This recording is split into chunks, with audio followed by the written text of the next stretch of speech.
আল্লাহ বলেন নিশ্চয়ই জনপদের মানুষগুলো যদি ঈমান পাক্কা করে গুনাহ ছেড়ে কি ছেড়ে দেয়, কি ছেড়ে দেয়, গুনাহ ছেড়ে দেয়, আল্লাহ বলেন আমি আসমান আর বরকতের দরজাগুলো খুলে দেব।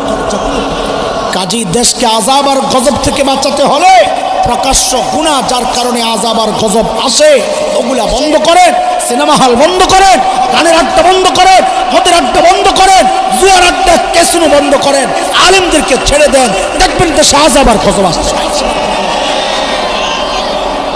কথা ঠিক কিনা বলেন? বুঝতেছেন কথাবার্তা? আমরা রাষ্ট্র চালাই, আপনারা কেউ চালান, আমি চালাই, কিন্তু আমাদের প্রত্যেকের একটা ছোট্ট রাষ্ট্র আছে, যার যার ঘর। আমি ওই রাষ্ট্রের রাষ্ট্রপতি অথবা প্রধানমন্ত্রী, এই পোস্ট আপনি ছেড়েন না। বেডিরে দিবেন, ঘরওয়ালিরে, বিবিরে, স্বরাষ্ট্রমন্ত্রী, খাদ্যমন্ত্রী, পরিকল্পনা মন্ত্রী, যা যা চায় সব দিয়ে লাইবেন, খালি প্রেসিডেন্ট আর প্রধানমন্ত্রীর দায়িত্বটা আপনার কাছে রাখবেন। ঠিক আছে কথা? কোরআনের কথা, আমার কথা না। সূরা নিসা 35 আয়াত, আর রিজালু কাওয়ামুন, খুলে দেখেন 34। আয় মালিক, সারা দুনিয়া যদি দুর্ভিক্ষে আক্রান্ত হয়, আমি যদি আমার ঘরটারে গুণামুক্ত রাখতে পারি, আমি চ্যালেঞ্জ করি ওই ঘরে আযাব আর দুর্ভিক্ষ আসতে পারে। সারা দেশের খবর বাদ দেন, নিজের ঘরটারে আগে গুণামুক্ত করেন, অন্তত আমাদের ঘরে আযাব আর দুর্ভিক্ষ আসবে না ইনশাআল্লাহ।